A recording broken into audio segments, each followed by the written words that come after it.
A lot of friends. Sit down. We have a little time. Just everybody. Thank you very much. And to our great speaker, Speaker Johnson.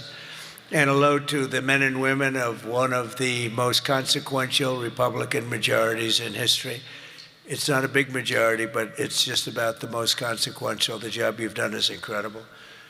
And they are members that are warriors and really people that are for the American people, and that's why you're doing well, and I think that's why we're going to continue to do well.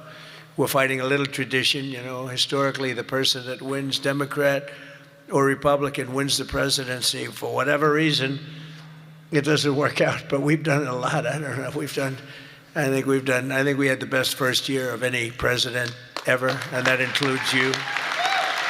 You came along with me and you made it happen.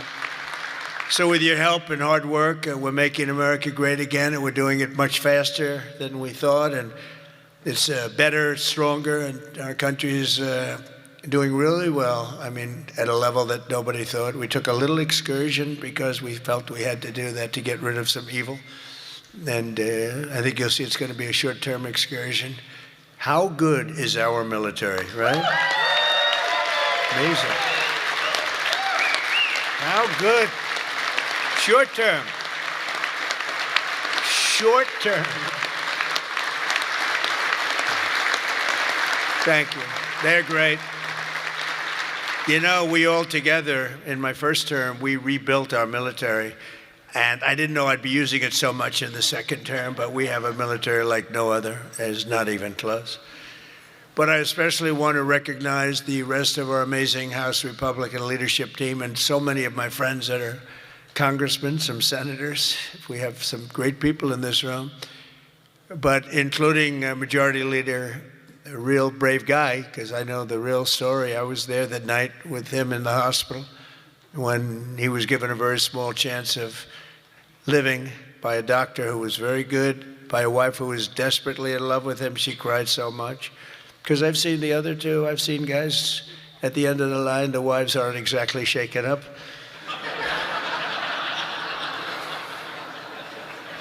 When they don't cry, when they have no tears or any sign of tears, this is not a good sign of a great marriage.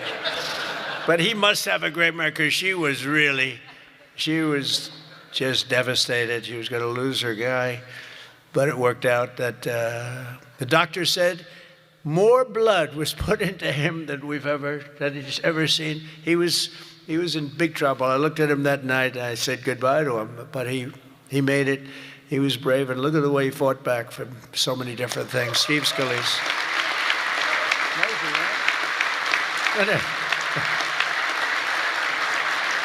Yeah, we have another one, Tom Emmer, who I really got to know over the last few years, and I'll tell you, he's a winner. He's a champion with another great wife. We got good wives up in there.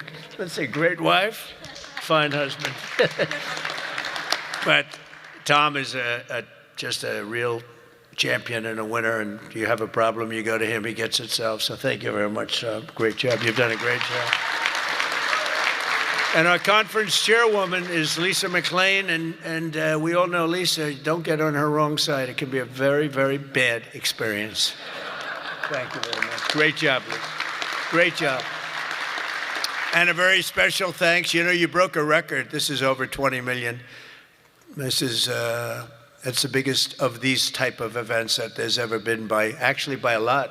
You know, you didn't just break it, you broke it by a lot. So I want to congratulate you. But there's just great spirit. The Republican Party has fantastic spirit. The level, I don't think, has been seen before. I really don't. We have to get a couple of people on board, which, you know, at least one case is virtually impossible. I wonder who that might be. A sick person. But I want to say a very special thanks to everyone at the Congressional Institute for helping organize this event. This has been amazing.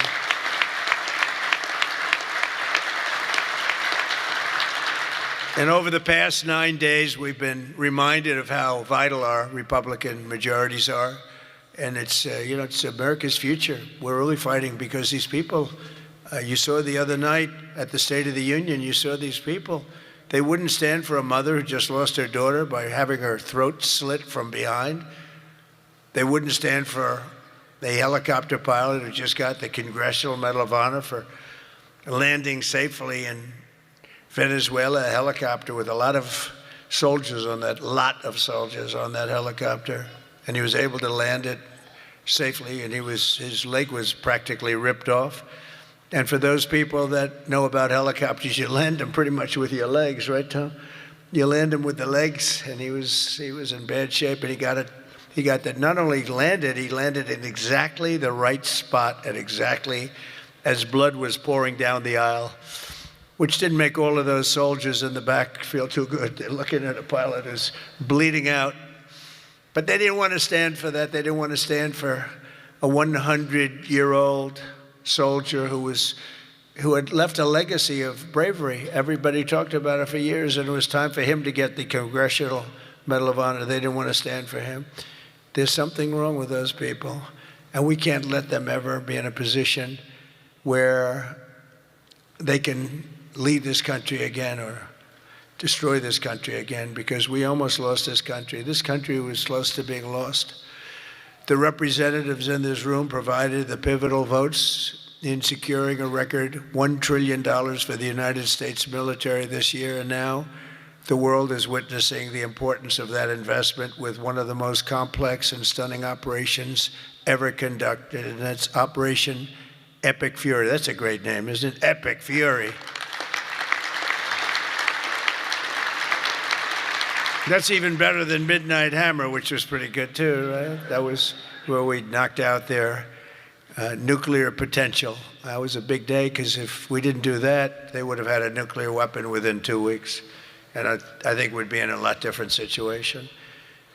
And then you had, of course, what they did in Venezuela, how that was just so far so good. We've done a real job. We've got all good ones. If you go back and you look at Afghanistan with Biden, one of the worst, I think the most embarrassing moment in the history of our country. If you look at what happened with Jimmy Carter, also with Iran, but if you look at what happened with the helicopters and the hostages, it cost them the election. It was what a mess. The world respects us right now more than they have ever respected us before. Believe that.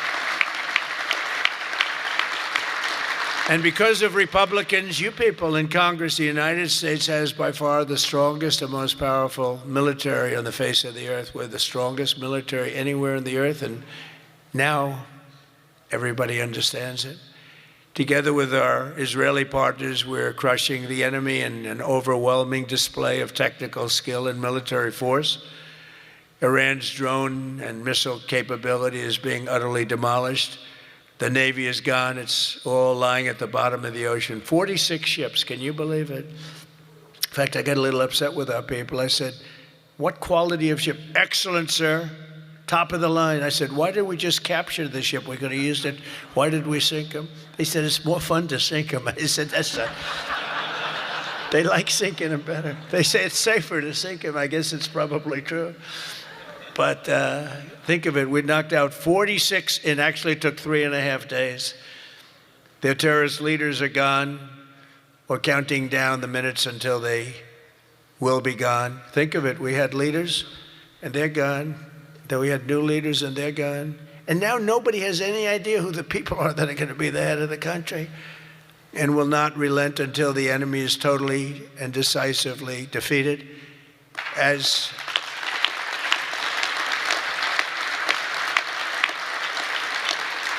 And remember, Iran did so many bad things. They were really, if you look at Soleimani, who was taken out, as you know that, but you know who. But if you look at Soleimani, the father of the roadside, you call it a roadside bomb, because most people don't understand the different terms. It was where they plant bombs in roads as you drive by, happily drive by, the bomb goes off, and no matter how strong the armament, it just kills the people. Or you lose your arms, legs, and face. And those bombs got worse and worse, and he got happier and happier, and we took him out. That was a big thing, because he was the head. It might have been a much different story. They may have been much more capable than they are had he lived, because he was capable. He was vicious, violent, and capable. But we got rid of him first term. And we did so many things. I mean, we've done so many things, but as you know, on Saturday I traveled to Dover Air Force Base to be with the families of 6 fallen warriors as they returned to American soil.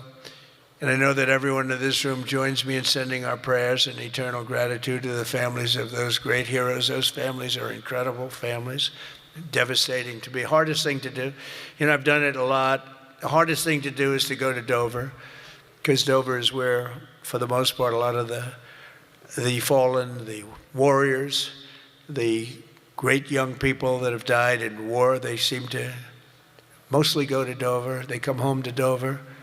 Dover does a great job of handling things. They have men assigned to the family. They have men and women that are incredible, assigned to the families.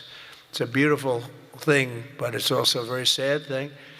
But they all said one thing to me: make sure you win, sir. Make sure you win. They weren't playing games.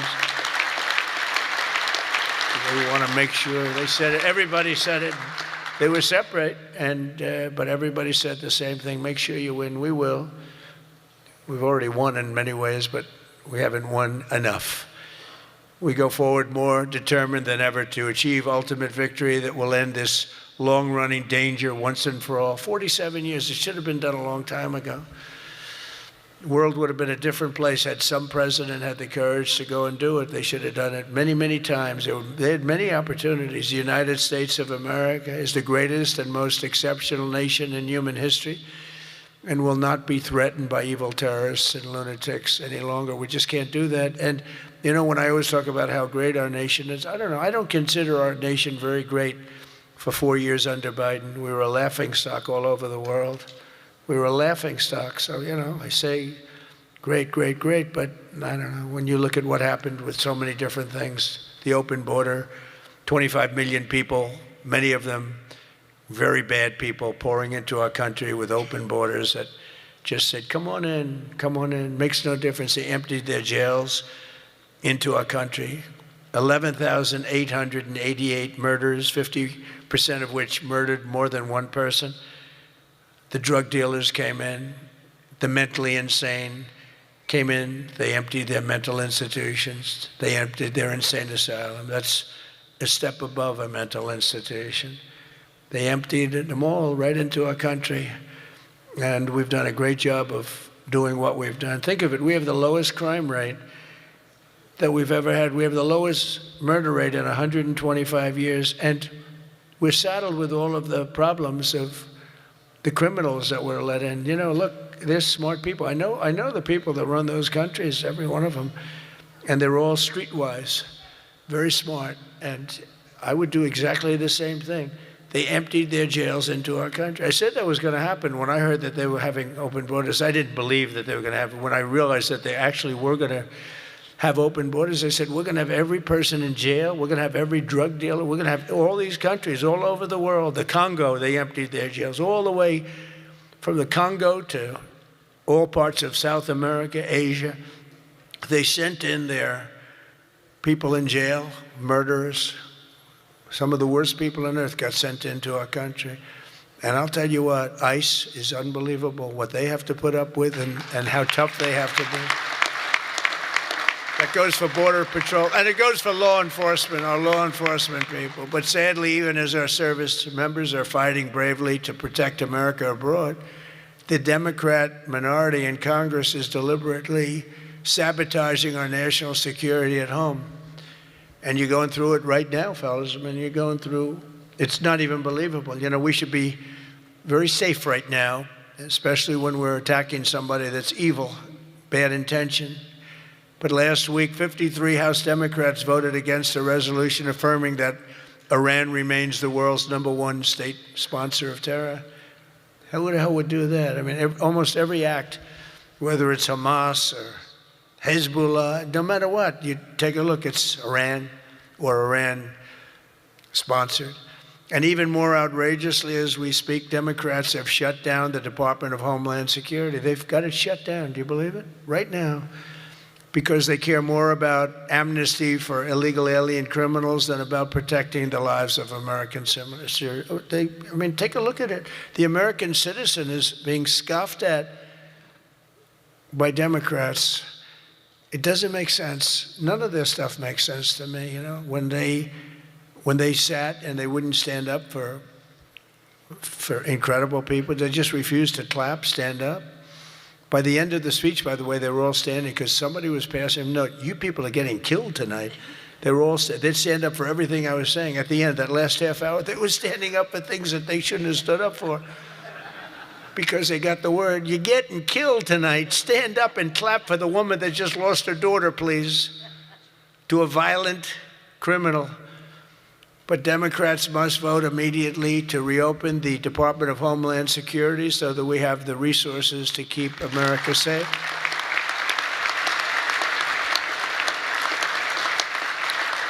And under our pro-America, pro-worker, pro-family agenda, our country is winning again and America is respected again. And I think we have a country that's as hot as it's ever been, ever before, maybe hotter. And I say it all the time. The king of Saudi Arabia said it to me better than anybody could say it. He said, you know, I get along with him very well, very smart person. He said, you know, a year and a half ago, your country was dead, absolutely dead. We never thought it was coming back.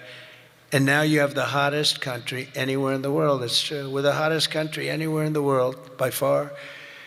And that's before we showed off our military strength with Venezuela and now with Iran. You know, Iran was supposed to be this big, powerful country. We wrapped the hell out of them.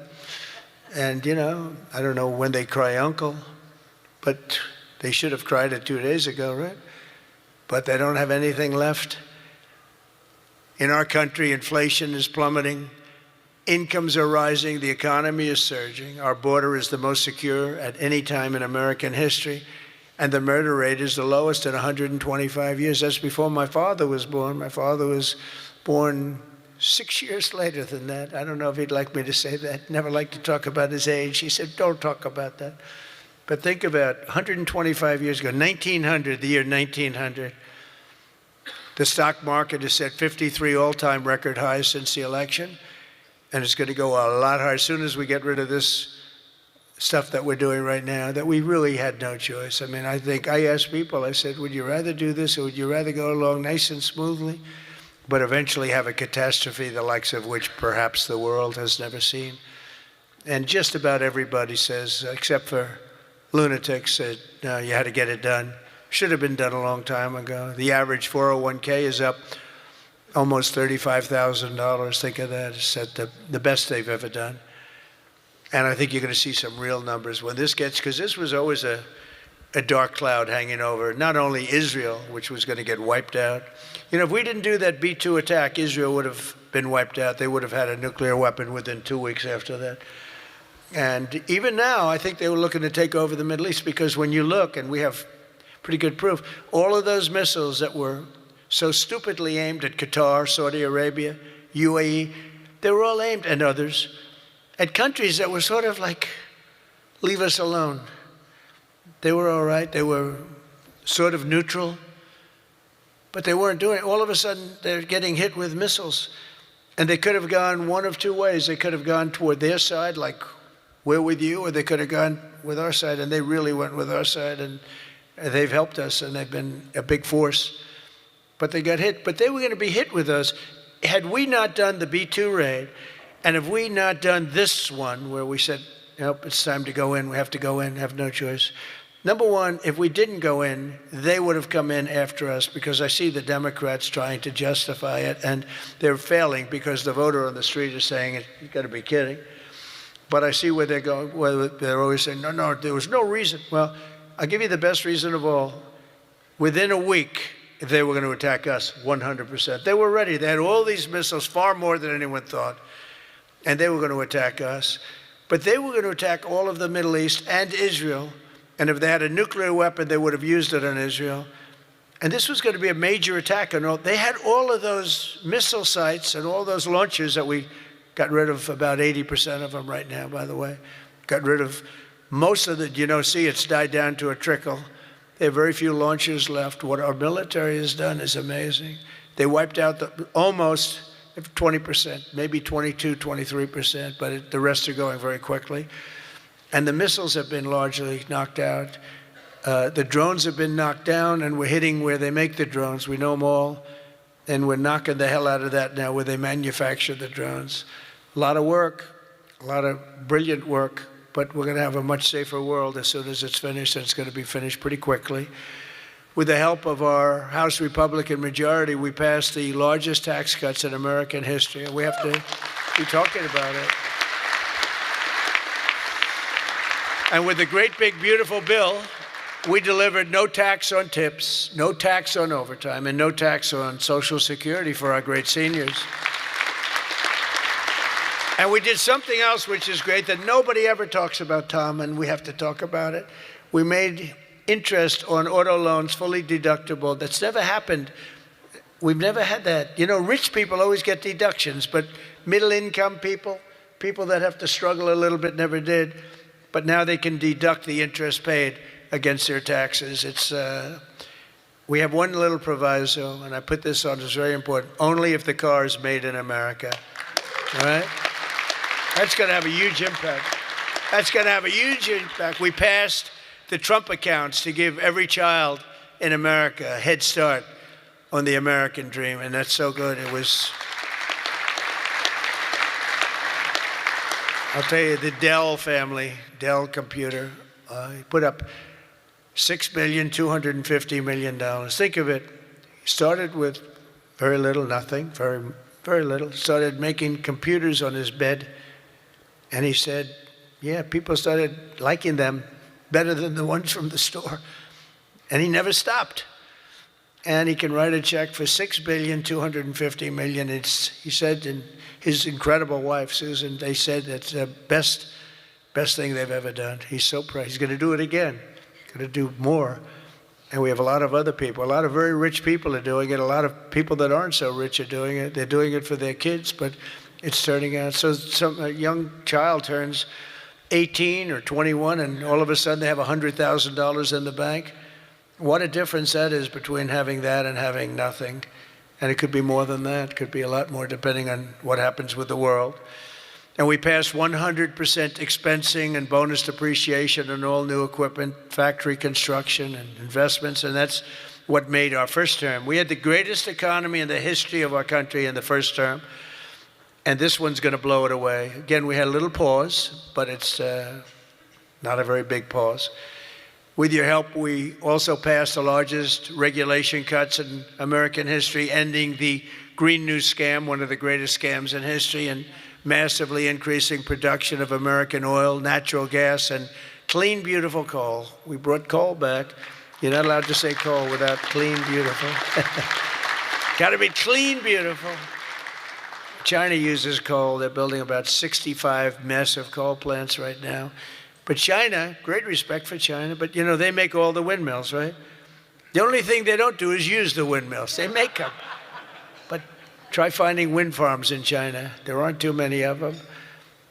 In my State of the Union address, I laid out an ambitious agenda that should be our roadmap this year, and it's starting with lowering the cost of living. You know, they gave us a mess. We inherited a mess, an absolute mess. And the mess was many things. They were bad with our military. They were bad with everything. I mean, I said, name one thing that they did right. They can't name one thing. But they also gave us very high prices. And then they said the word affordability. That's the first time I ever heard it. They said affordability. My first day in office, they said affordability. They're the ones that caused the problem, but we're really bringing down prices big. Do you notice you don't hear that word anymore, Mike? They don't say it anymore because we brought down prices so much. So our message is simple. Democrats created the high prices, and our policies are totally ending them, and they're ended, and we're doing better. We're even bringing them down further. They'll be way down, and we're bringing, you know, if you go back into the last period, I would say, I think it's 2.5 months, 1.7% inflation. 3 months, 1.45% inflation. Think of that. Whereas they had the highest inflation in the history, the single highest inflation in the history of our country. Now, you know, I always say this. They say 48 years, because I don't want the fake news to get me on this. They say it wasn't history, it was 48 years. that the inflation was the highest in 48 years. But I don't know, in some ways 48 years sounds even worse because it's very specific. Yeah. But they had the highest inflation probably in history, but in 48 years, we inherited that. One of the first targets must be the crushing healthcare. We have to crush and take over the healthcare situation, which we can do. For the first time, we can do it since the passage of the Unaffordable Care Act. Big insurance companies have gotten rich. They've made money like practically no other companies have made, with our government giving them hundreds of billions of dollars and their stock prices soaring to up to 1,700%, 1,000%, 1,200%, 1,600%, and even 1,700%. The government gave them essentially trillions of dollars.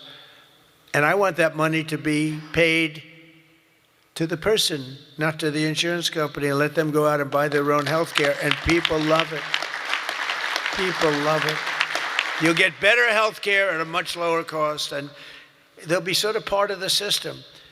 But the money we spend is so much. We spend numbers that nobody could even believe. But the healthcare companies, because the Democrats are owned by the insurance companies, remember that. And so they have a problem. That's why it's hard to get it fixed, because they are totally owned and controlled by the healthcare, by the insurance companies. Healthcare insurance, but the insurance companies themselves. So when you want to do something that's good for the people but bad for the insurance companies, it's very, very hard for them to go in a different way. Now, Republicans never do that kind of thing, right? You're owned by nobody, right? Nobody. See, a young girl up here say yes. Some of them are a little bit shaky, but they're Republicans. We love them. We love them anyway, right, Mike? But they are owned by those big, powerful insurance companies that are making a fortune, and it's hard to get them to do the right thing. They know what the right thing is. So we want the money to be paid directly to the people and let the people go out and buy their own health care, and people love it. They love it. We can own the issue. For the first time ever, Republicans can own that issue. I'm also asking you to take swift action to codify my most favored nation policy on drug prices, the biggest. That alone should win the midterms. We have, and I tell this story all the time, my first term, third year, I actually had a slight, it was 0.25% decline in drug prices. First time in 28 years. I was so proud. I went home, told our great First Lady, who's now a movie star, I got the biggest, can you believe this? That movie was hot, and it is hot. She became a movie star. It was a good movie. But I went home and I said, you know, it's amazing. We do so well, we work so hard. This issue is the single biggest issue. Okay. I had a news conference, I'm embarrassed to say, a long time ago, my first term, third year, because I went up to a level that I did things that nobody's ever done. 28 years, I brought it down 1/4%. Now I brought it down 80%, 90%, 75%, depending the way it's driving the fake news crazy, because I say 400%, 500%, 600, depending on the way you want to talk about it, if you want to talk about pricing. But using a conservative number, what we've done is we paid the highest price for drugs anywhere in the world, and now we pay the lowest price for drugs anywhere in the world. We are tied for the lowest price. Whoever has the lowest price, that's what we pay. And I did that through tariffs. We had a little disappointing decision, to put it mildly, from the Supreme Court. Terrible decision for the people. But the good news is I have lots of other ways of doing the same thing. I just have to work a little harder. They want me to work harder, but we're doing the same thing with a lot of work. But I used tariffs to get this because I went to other countries. The drug companies were not easy, but I got them. And I said, we're not paying. We were paying for a pill $130 that in London and Germany and different places you'd pay $10. So we were paying 13 times more. They're paying $10, we're paying $130. And the drug companies, I called them in. We had a rough time, but it wasn't that bad. And they agreed because they knew that I couldn't get the countries. You had to get the countries to approve it. And I called up, and you've heard me say this a couple of times, not often, but I called the countries up. I called up France. I said, Emmanuel, you have to cut your good friends from America a reasonable deal. What's happening is you are paying a tiny fraction for drugs. No, Donald, I cannot do anything about that. I said, you can. He said, no, I will not do it. I will not do it. Because he'd have to raise his pill from $10 to $20 and maybe even $30. Ours would come down from $13 to $130 down to $20. Think of that, from $130. That's what you're going to get, from $130 to $20. But he has to double his price from $10, and they were the boss. I said, no, you will. No, Donald, I cannot do that. And I heard this from all the other countries too, very elegant people. And they were saying, no, we cannot do this. We will not do this. I said, yes, you will, 100%. No, we will not. Because, they have to double up their prices. And I said, well, here's the story. If you don't do it, I'm going to put, in the case of Emmanuel, I said a 100% tariff on all wines and champagnes coming into the United States. No, Donald, you cannot do that. I said, I've already got the legislation. It's right in front of my desk. I'm going to sign it. Emmanuel, he said, Donald, I will agree to this. So he agreed. Everybody agreed. I got every country to agree. And now you've done something that no other president could have done. No, I don't want to brag. But, they've said this about a lot of things. No other president could do some of this shit I'm doing. No other president. The things I'm doing, nobody else was going to do it. They say it all the time, sir, could you do this? You're the only one can do it. But we got it done, and we got the countries to all go along. Because I said, if you don't do it, I'm going to raise your tariffs to 200%, to 150%, and that's 10 times more than I'm asking for. And every single one, if it took me 5 minutes, that was like a long time. I was doing badly with that one. So now we have most favored nation pricing into permanent law, and you should codify it. But I don't care that much about codifying it, because what politician is going to agree to increase drug prices by 500%, okay? So, but it's still good to have it codified. Don't you agree? They're saying, sir, we have to codify it. I said, that's okay, but I'm not. Other things you should codify.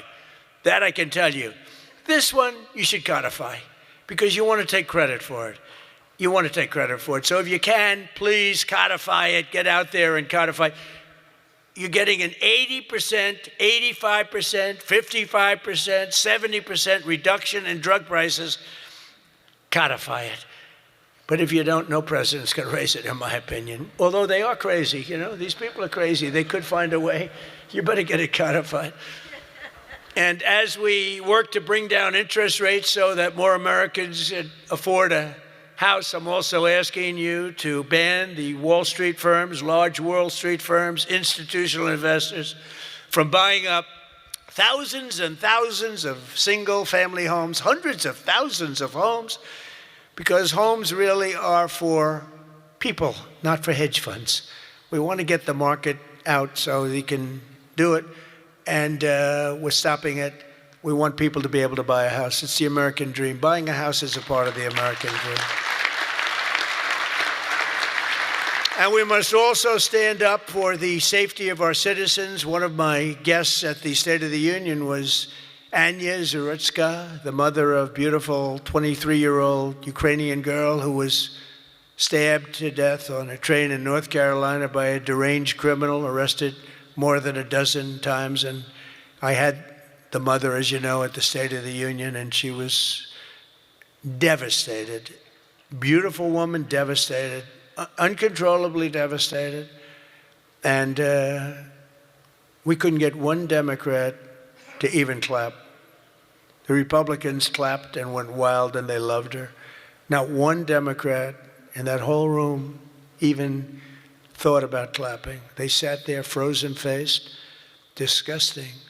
House Republicans should get every member of Congress on record and pass a tough new crime bill that imposes harsh penalties for dangerous repeat offenders, which this nut was. cracks down on rogue judges and prosecutors, and ends no cash bail once and for all. No cash bail is a big part. I mean, you have a man murder somebody, and by that afternoon, he's out on bail. No cash bail. It's a huge problem. We also need to end deadly sanctuary cities, and you have bills before you now, and you're working on things, but hopefully you can do that, Mike, because it's terrible. They're sanctuary for criminals. That's all they are, sanctuary for criminals. They fight ICE all the time. That was the problem up in Minnesota. They had a lot of criminals in there. They wouldn't give it to us. And to stop illegal aliens who cannot even speak English from driving 18-wheel tractor trailers. They have no idea what they're reading. I wouldn't be able to do it in their countries. It has arrows, it has speed limits. They have no idea what they're reading. And in many cases, they're on drugs on top of that. We need to ban any state from granting commercial driver's licenses to illegal aliens. Have to do it. And I want to thank House Republicans for passing another common sense measure. I would think it's the easiest thing. I just told Mike. You know, you were at $19 million. I have to say this because I've never contributed. I was a huge contributor for years and years. Once I became president, I never contributed any money because the greatest thing about being president is I no longer have to contribute. Nobody ever asked me for money. They asked me for my endorsement. I've endorsed just about everybody in the room. But keep winning, right? Yeah. 124-0 this Tuesday. 124 wins, no losses. Is that good? And there were some rebels. We endorsed a few rebels, right? A few that Mike was saying, it's going to be a tough one. But we're 124-0. But as president, nobody ever asked me for money. And as president, you know, like as president, you sort of don't make campaign contributions. Right? It doesn't even. But I heard you were at $19 million today. I said, has that ever been done? No, sir, it's a record, but 20 would sound better, right, Mike? Yes. He said, I'm going to give you $1 million. It's the first time I've done that. I never did it before. I never did it before.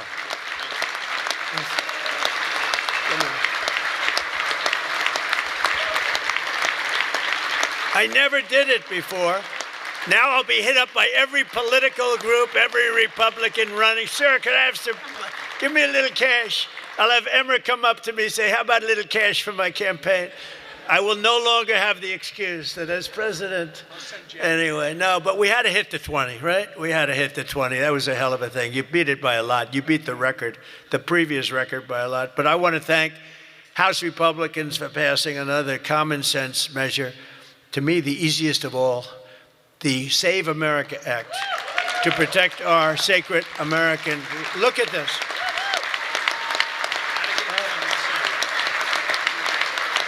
Look.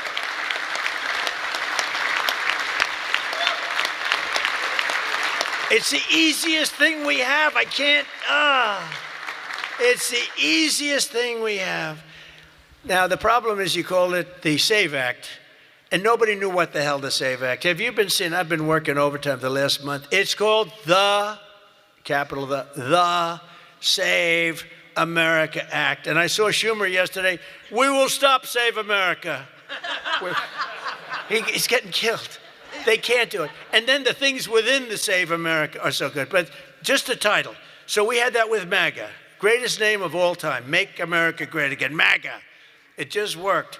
You know, I had something, Keep America Great. It was good, but it didn't have that MAGA. You know, there was nothing you could see. I had CAG. And CAG, I said, you know, no longer, that's not good. But MAGA is great, and we'll always respect MAGA. We love MAGA. We're never going to let you down with MAGA. But this one's even better if you think about it. This says, America.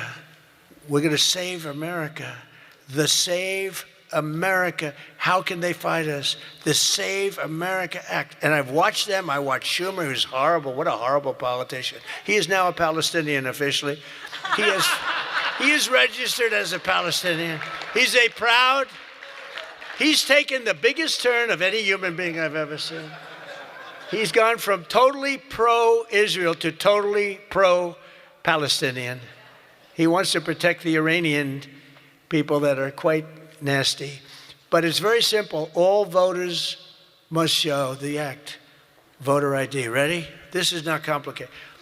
Voter identification. Now, if, I have a whole list, but I don't want to put, I have like hundreds of things on the list. If you go shopping, if you do this, if you buy a car, if you license a car, if you point to everything you need to have identification.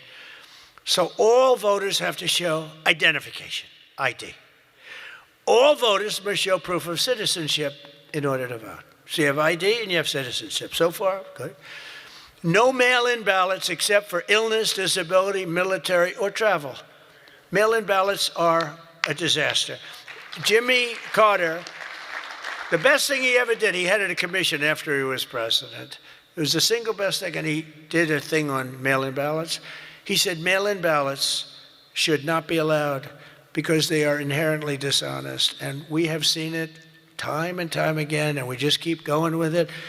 And I put that down as a top 3. Look, no mail-in. Now, you have the exceptions for the military, and I would even say foreign-based military. But for the military, for disability, for illness, and if you're traveling, you have an excuse. And I was lenient on that. But those 3 things. Then I added 2 more. These are best of, best of. These are called best of Trump. We should also add on to this bill, and so what I've asked Mike to do is to draw a new one with these few things added, and let's go for the gold. Let's not just get one like voter ID, but, it can be given to you by your daughter. Your daughter, she has to be of age, like above 6 years old, she's allowed to say. You had to see some of this stuff is so bad. They're doing everything possible because they know if we get this, they probably won't win an election for 50 years, okay? And maybe longer. And they're going to fight like hell. But boy, do they get killed. Because even the Democrats, you saw the numbers today, Democrats voted 86% that this stuff should be passed. The Democrats. With Republicans, you're at 98%. But Democrats are at 86, except for the people that run the Democrat Party, because they want to try and win elections illegally. It's the only reason you vote against voter ID is because you want to cheat. There's no other reason. They come up with reasons. They say, it's racist. That's their number one, racist. Then you have to explain it, and they're just sitting there mumbling. They can't explain it. And it's actually very insulting when they use the term racist. Very insulting to the people that they're trying to so-called defend, but they're not defending. Then I wanted to add 2 more to it because I say 95%, maybe 100%. No men in women's sports, very simple. Add that in. And I wanted to add in one other, I'm not even adding in no open borders because, there's some people that like open borders. These people are crazy, but that's okay. Because I want 5 things that are like close to 100%. No transgender mutilation surgery for our children. You can't have transgender for our children. So those 5 things. 5 things. Voter ID, citizenship, mail-in ballots, no mail-in ballots. Right? We don't want men playing in women's sports. That's got to be about close to 100%. We don't want men playing in women's sports and no transgender mutilation of our children. Now, that should be the easiest thing to get past that you've ever had. Each one, it's best of Trump. Those are best of Trump. I have some that are very popular, but I wouldn't put them in that category. This is the number 1 priority. It should be for the House. And I'd like to ask Tom, Steve, Mike, all of you, if you would, I'd like to have you go back and Lisa, hello, darling. She was screaming her affirmation of what I said. The kid went wild. She was so happy that somebody finally said, let's vote on this. Lisa, you're going to get it done. Okay, I'm going to count on you. Forget the men up here. I'm going to count. Deal. But it's actually a matter in a serious way of national survival. We can't have these elections going on like this anymore. You use paper ballots. If right now they have watermark, it's so safe, it's so good. You put it gets under a light. It says, a code. It's very, very hard to cheat. Another thing, and I don't even bring this up, it costs 7% the cost of those crazy machines. You know, I love the machines where they get the machines, they spend all this money, and they announce during the election that the tabulation will go along for another 3 weeks, right? With mail-in voting, you know, there's not a country in the world that does mail-in ballots anymore. They tried it. France tried it. It failed. They go to paper ballots. They're all doing paper ballots right now. Most of them are doing paper ballots, except us. And nobody is doing what we're doing. And there's no elections so corrupt as the elections in the United States of America. And we can solve them with this. And the reason I put those other two that have not much to do with it is because they are equally popular. And I think it might help us. And for those people that like FISA, I said maybe you put them together because a lot of people feel very strongly about FISA. Some people don't, but the people that want it, they really want it. And generally, for whatever reason, they're opposed to what we're saying about, you know, about the ballots and about citizenship and all of those things. And so put them together and you might get a vote, but we have to get it done. And then we have to get the Senate to do it. But if you could send a bill up to the Senate, we're going for the gold. We don't want what was said. The SAVE Act, it was all right. Nobody knew what the hell it was, including me. I kept saying, what's this? Save America Act. Don't ever say SAVE Act again. It's a loser. The SAVE Act. Nobody has any idea what are we trying to save? It's the Save America Act. If you could send it up in full form,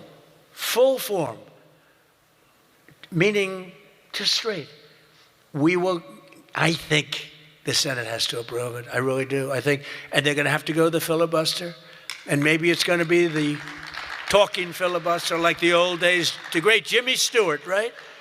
Remember the great movie, Jimmy Stewart? But they have to get it done, because if we don't get this done, if it takes you 6 months, I'm for not approving anything. I don't think we should approve anything until this is approved. And they can't win politically. Look, you have them in a corner, and they're listening to every word I'm saying, and it doesn't matter, because they can't win it politically. Because when they say, we don't want voter identification, we don't want proof of citizenship, all these things are just losers for them. And they won't be able to withstand it. Just like at the State of the Union, they started clapping at the end. I said that. And the reason, because politically, you have to stand for these great people that were being. And the word came out from people watching it on television, you guys are getting killed. And this is an even bigger example. So if I could ask the people in this room to go for the gold. We're going for the gold. We're not going for the bronze. We're not going to sign a watered-down version like has been sent up there. Let's go for the gold, and let's just not accept anything else. I'll tell you what, I'm willing to just sort of say I'm not going to sign anything until this is approved. I really am. That's how bad it is. And we're going to have to push the Senate, because you have 4 or 5 senators that are, 4 or 5 Republican senators. You'll have to explain them to me, but we're not going to get into that. But we're going to push them to get it done, because I don't think you can politically exist if you're not going to do voter ID and these things. I don't think the people in this country will stand for it. So I'm making my biggest plea tonight. It'll make you, and I'm not doing it for this reason at all, it'll guarantee the midterms. It'll guarantee the midterms. If you don't get it, big trouble, my opinion. If you get this, your midterms, and they know it. For 2 reasons. Number 1, they won't be able to cheat. And number 2, the people are demanding it. Every time I go out, Save America, sir, Save America Act. We want the Save America Act, sir. That's all they talk about. They don't talk about housing. They don't talk about anything. That's what they talk about. And if you send it up there, you're going to win the midterms at levels that you can't even believe. And you're going to win every election for a long time until somebody really screws things up, and hopefully that won't happen. But I've never been more confident that if we keep these promises and deliver on this popular agenda, the American people will stand with us in overwhelming numbers, just as they did in 2024. I heard Mike say it's actually 78 million votes, but it was actually 86. You know, they cheated like hell on the list, but it was too big to rig. Remember? I won 3 times. First time was great. Second time, they cheated like hell. It was COVID. And their cheating was at an inspirational level. We can't let that ever happen again. And then they cheated again in the last election, but I went up. The term I used most was too big to rig. You got to go out, don't believe, because we had polls having us way up. I said, don't believe the polls, go out and vote. Make it too big to rig. And that's what happened. A couple of races they cheated on, they got away with it. A couple of Senate races, my opinion. But we have to make it too big to rig, and that's what we did. But we shouldn't have to win an election that way. You're going to have a hard time winning elections that way. So you got to get that passed. And if we fight, we will win, and we will make our country safer and stronger and richer and greater than it ever has been before. And I want to say, very importantly, because they would like you not to say this, because this is a terrible thing in their opinion to say, God bless you and God bless America. Thank you very much, everybody. Thank you very much.